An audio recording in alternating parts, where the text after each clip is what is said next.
आज आंटी जी की बातों में इतना दर्द था ना। आंटी जी ने पूरा कोशिश किया घर को संभालने का, परिवार, बच्चे, बेटा बहू दोनों को एक करने की पूरी कोशिश की, जितना उनसे हो सका। भाग भाग के आई, यहाँ से वहाँ सब कुछ करने की कोशिश की आंटी जी ने, लेकिन आज वो खुद ही हार गई लगता है। उनके बातों में, उनके आंखों में एक दर्द सा दिखाई दे रहा था। गाइस, मैं यहाँ बात कर रही हूँ अप्सरा मॉम के बारे में कि वो जा रही हैं वापस। तो आंटी जी की आंखों में ना, बातों में एक दर्द सा था। आंटी जी ने बोला कि अभी से लोग ट्रोल करना चाहते हैं तो ट्रोल करें, कुछ करें, लेकिन क्या करूं, जो है तो वो है, वो हकीकत तो सामने आएगी ही। कुछ लोगों ने बहुत पहले आंटी जी को बोला हुआ था कि आप लोगों से लड़ रही हैं, लोगों का मुंह बंद करा रही हैं, अपने बच्चे को थप्पड़ मारा क्या? आपके बेटे ने इतनी बड़ी गलती कर दी तो अपने बेटे को थप्पड़ मारा क्या? तो बेटे को थप्पड़ क्या मारेगा? बेटा अपने बराबर का हो गया है, उम्र में बड़ा हो या ना हो, उम्र बराबर हो या ना हो माँ बच्चे का, लेकिन जब हाइट बराबर हो जाती है ना तो उनसे बहस नहीं करते हैं बच्चे। जब अपने कंधे इतने हो जाते हैं तो समझो बच्चे बड़े हो गए हैं, उनको प्यार से समझाने की ज़रूरत होती। बच्चे अगर प्यार से नहीं समझ रहे हैं तो वो थप्पड़ मारने से नहीं समझेंगे, थप्पड़ मारने से फिर वो बहस करेंगे। अपनी इज्जत इसी में है कि उनको समझाओ, समझते हैं तो समझते हैं, नहीं समझते तो छोड़ दो उनके हाल पे। समय के साथ उनको खुद ही समझ में आएगा। छोटे से बच्चे नहीं है ना, माँ बाप का काम होता है बच्चों को पढ़ाना लिखाना। जब वो छोटे होते हैं, किसी गलत रास्ते पे जाते रहते हैं तो वहाँ पे माँ बाप का बस चलता है कि थप्पड़ मार देना, रोक देना, घर से बाहर नहीं निकलने देना। लेकिन जब बच्चे अपने मन के हो जाते हैं, बड़े हो जाते हैं, तो वो नहीं रुकते हैं। फिर रोकने का मतलब है कि वो जवाब सवाल करेंगे। थप्पड़ मारने की जगह पलट के हाथ उठा दिया तो क्या होगा? तो वो चीज़ बुढ़ौती में कोई भी माँ-बाप ये नहीं चाहेंगे कि उसका बच्चा उसके ऊपर हाथ उठाए। क्योंकि आंटी जी तो इतना बोलती हैं, अंकल जी को तो मैंने कभी कुछ बोलते हुए देखा ही नहीं। अंकल जी तो मुझे इतने ज़्यादा सीधे लगते कि ऐसा लगता है मैंने अच्छे से उनका कभी आवाज़ भी नहीं सुना है।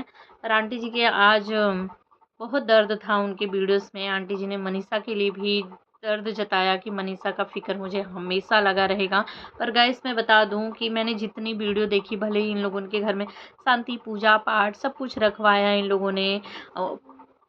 आंटी ने पूरा कोशिश किया। एक लाइव में देखा ही होगा कि आंटी जी ने बोला कि हाथ पकड़ो एक दूसरे का, आई लव यू बोलो, जिस पे सचिन ने पलट के तुरंत ही जवाब दे दिया कि ये सब लाइव चल रहा है, ये सब नौटंकी मत करो यहाँ पे। अरे भाई, क्या नौटंकी चल रही थी? आपने जो नौटंकियाँ की, जो सोशल मीडिया पे जैसी तैसी कर दी, पूरे घर परिवार का दिमाग ही खराब करके रख दिया, वो कम था क्या?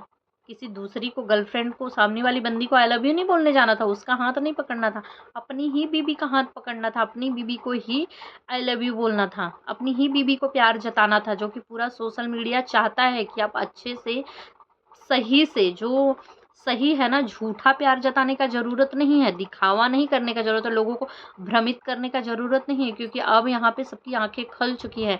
अब ना आप जो कर रहे हो ना वो पूरा सबको दिखाई दे रहा है। आप वीडियो में क्या सोच रहे हो, क्या कर रहे हो, क्या सोच रहे हो, क्या मुंह से निकाल रहे हो, वो पब्लिक को यहाँ पे दिख रही है कि आप सोच कुछ और रहे हो, दिमाग में कुछ और चल रहा है, बोल कुछ और रहे हो। तो आंटी जी बहुत ज़्यादा दुखी थी। मुझे बहुत बुरा लगा देख कर के कि मतलब एक माँ ने पूरा कोशिश की अपने बच्चों को एक करने के लिए, लेकिन वो ऑडियो वायरल होने के बाद शायद आंटी जी को भी वो ऑडियो तो गई होगी, सुना ही होगा कि मतलब बेटा इस तरीके की चीज़ किसी सामने वाली लड़की के लिए रखता है, मतलब उसके प्यार में इतना पागल हो गया है कि वो चाहिए किसी भी हालत में। और बेटे का जो शौक है ना, वो पूरा विदेशी शौक है। मतलब वो इंडिया में रह के भी शौक विदेशों वाले रखता है। जिस तरीके का वो ऑडियो वायरल हो रहा है ना गाइस, इतना गंदा शब्द यूज किया हुआ है, इतना गंदा ना कि मुंह से निकालने के जैसा भी नहीं है। मेरे पास भी वो ऑडियो आई थी, मैंने सोचा कि मैं लगाऊं अपने वीडियोस पे। फिर मुझे बहुत, मेरे खुद की अंदर आत्मा बोली कि नहीं, इस वीडियो से व्यूज भले ही आ जाए, भले ही चैनल चले न, पर मुझे ऐसा गंदगी नहीं रखनी है कि कोई और भी सुने वो वीडियो तो अच्छा ना लगे। जैसा कि हमने जगत दीदी को जब पहले शायद पता नहीं था, लेकिन जब ये ऑडियो के बारे में पता चला, उन्होंने सुना, उनके भाई ने चीज़ें बताई, तो जगत दीदी बेहोश भी हो गई। 2 आदमी मिलके एक औरत को इतना नीचे गिराने के लिए, कि उसकी इज्जत की तार-तार कर दिया इन लोगों ने कि अगर वो एक बार उठने की कोशिश भी कर रही है ना, फिर से वहीं चली जा रही हैं, उठने की कोशिश कर रही हैं ना, फिर से वहीं चली जा रही हैं। सब कुछ दब रहा था, आराम हो रहा था, यहाँ भी फैमिली ने सब कुछ सही कर लिया था। जगत दीदी के घर वालों ने भी उनको संभाल ही लिया था, क्योंकि जिस तरीके की इज्जत की उनकी ऐसी तैसी हुई पड़ी थी, ना वो लाइव आ रही थी, ना वीडियोस बना रही थी। वीडियो तो एक दो चैनल पे आ ही जा रहा था, कमेंट बॉक्स भी बंद करके रखा था। लाइव आई थी तो उन्होंने बताया भी कि किस तरह से उनके घर वाले जो हैं उनको अकेले घर में बंद करके, घर को लॉक करके रहने नहीं दे रहे हैं, क्योंकि शायद घर वालों को भी लग रहा है कि बेटी इतनी ज़्यादा परेशान है, कहीं कुछ उल्टा सीधा ना कर ले। क्योंकि इन लोगों ने जो है उसको इतना, उसी के नज़रों में इतना गिरा दिया है कि समाज दुनिया के नज़रों में वो क्या ही मुँह दिखाएगी। यहाँ अपने भी घर वालों को नज़रों में गिरा दिया। आंटी जी ने बोला कि क्या लगता है कि मेरी इज्जत इससे चली गई रहेगी? हाँ आंटी जी, चली गई रहेगी आपकी इज्जत। आपको क्या लगता है कि आपके घर की इज्जत नहीं गई रहेगी? इससे बुरा क्या होगा जब इज्जत जाएगी? मुझे तो लगता है कि गई, हमारे हिसाब से तो चली गई इज्जत, और क्या बुरा होगा कि इज्जत जाएगी। पर मनीषा के लिए यहाँ पे गाइस बहुत बुरा लग रहा है कि सब ने कोशिश की कि एक हो जाए, पर इस बंदे की हरकतों से, इस चीज़ों से नहीं लग रहा है कि ये मनीषा का है या कभी रहेगा। ये मनीषा के साथ रहेगा पर मनीषा को धोखा देगा। यार आज जगत दीदी के पास नहीं जाएगा, अगर ये जगत दीदी के पास जाता भी है तो जगत दीदी तो इसे एक्सेप्ट नहीं करने वाली है, किसी भी हाल में, किसी भी सूरत में नहीं करने वाली है। पर कैसा है ना कि ये उस पागलपन में कहीं और कुछ भी ना लेके आए, कोई और चीज़ें ना सामने लाए, क्योंकि जिस तरीके से चीज़ें चल रही है ना कि अरे अभी तो बहुत कुछ आना बाकी है, अभी तो सिर्फ 5-6% ही आया है, पता नहीं और क्या आने वाला है। भगवान, बहुत डर लग रहा है। मैं तो यही बोलूँगी कि मैटर को ऑफ कैमरा सुलझाओ। और मेरे हिसाब से तो कैसा होना चाहिए ना कि दोनों परिवारों को मिलना चाहिए, क्योंकि दूर दूर से फ़ोन पे वीडियोस बना के एक दूसरे को टोंट मार के एक दूसरे के से नहीं सुलझने वाला है ये मैटर। मिलना पड़ेगा परिवार को, और सिर्फ बच्चों बच्चों को नहीं मिलाना पड़ेगा, क्योंकि बच्चे बच्चे मिलेंगे तो पता नहीं क्या ही कर बैठेंगे।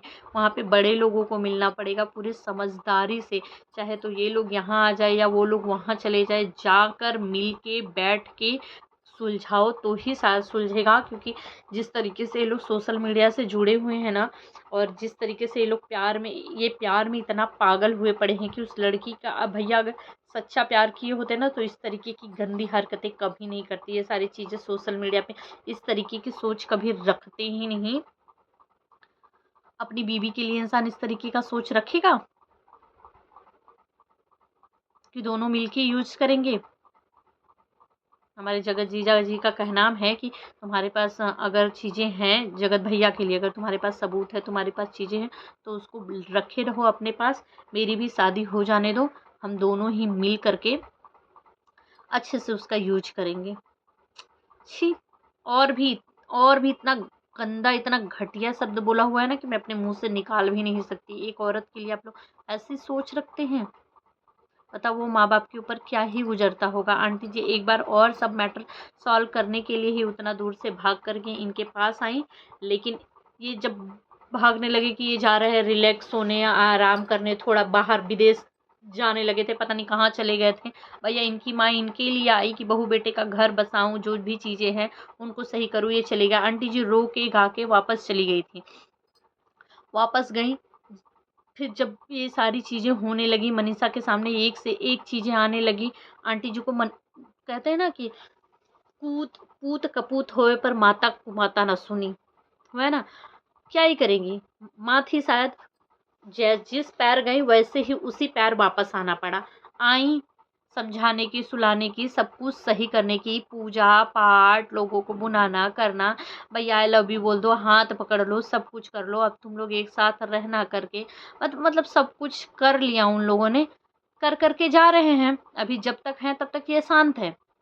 मनीषा भी ठीक ठाक है, पर मनीषा के भी मन में चीज़ें चल रही है। आज भी जिस तरीके से उसकी वीडियोस आती है, जिस तरीके से कम्युनिटी लगती है, या इंस्टाग्राम पे जिस तरीके से वो स्टेटस लगाती है, एक ही चीज़ देखने के बाद ऐसा लगता है कि आज मनीषा के मन में तो चल रहा है, क्योंकि मनीषा के मन से ना इसने अपना विश्वास हटा दिया है। विश्वास एक ऐसी चीज़ होती है ना कि अगर एक बार चली जाती है ना तो इंसान उस रिश्ते में चाहे कितना भी प्यार से रहे, कितना भी अच्छे से रहे, पर निगाहें मतलब वो शक की निगाहों में आ जाता है। कुछ भी करेगा ना तो ऐसा होगा कि कहीं यार गलत तो नहीं करने जा रहा है इंसान, धोखा तो नहीं देने जा रहा है। भले ही उस इंसान को एहसास नहीं होने देगा, लेकिन देखेगा कहीं न कहीं कि देखो कुछ गलत तो नहीं करने जा रहा है ना, गलत भी उसको शक की निगाह से देखने लगे कि अ, विश्वास बनाने में बहुत समय लगता है, लेकिन चला जाए एक बार ना, तो फिर वो आता नहीं है। तो ये भाई साहब ने ना बिल्कुल इसी तरीके का किया है। मनीषा को पूरे घर वालों ने शादी, ब्याह, पूजा-पाठ सब कुछ करा दिया। लेकिन मनीषा के दिमाग में अभी भी चीज़ें चल रही है कि ये इंसान मुझे धोखा दे सकता है, लेकिन गलती बेचारी कर भी क्या सकती है। उसको ऐसा लगता है, वो बोलते हैं ना कि जो घर परिवार अच्छे संस्कार अच्छे माहौल में रहता है ना, उसको यही लगता है, कि अगर इनके साथ छोड़ भी देती है या इस तरीके का कोई डिसीजन लेती भी है, दुनिया समाज छोड़ेगी क्या? ताने ही मारेगी ना इसको कि अरे अपना इसका तो पति ही छोड़ दिया। फिर क्या करेगी? उसका फ्यूचर और भी ज़्यादा खराब हो जाएगा। तो इनके सुधरने का इंतज़ार कर रही है कि क्या पता समय के साथ सुधर जाए, क्या पता एक आध बच्चे हों तो सुधर जाए। लेकिन जब सुधरेंगे तो सुधर भी जाएँगे, अगर 2, 4, 10 साल बाद मान लो बाई चांस से सुधर भी गए, तो ये जो पड़ी है सोशल मीडिया पे ये चीज़ें तो रहेंगी ना। देखने के बाद लोग क्या सोचेंगे? ये सारी चीज़ें हैं गाइज़। आप सब क्या कहना चाहेंगे इनके लिए कमेंट में ज़रूर बताइएगा। मैं सही कह रही हूँ कि गलत, ये भी कमेंट में ज़रूर बताइएगा।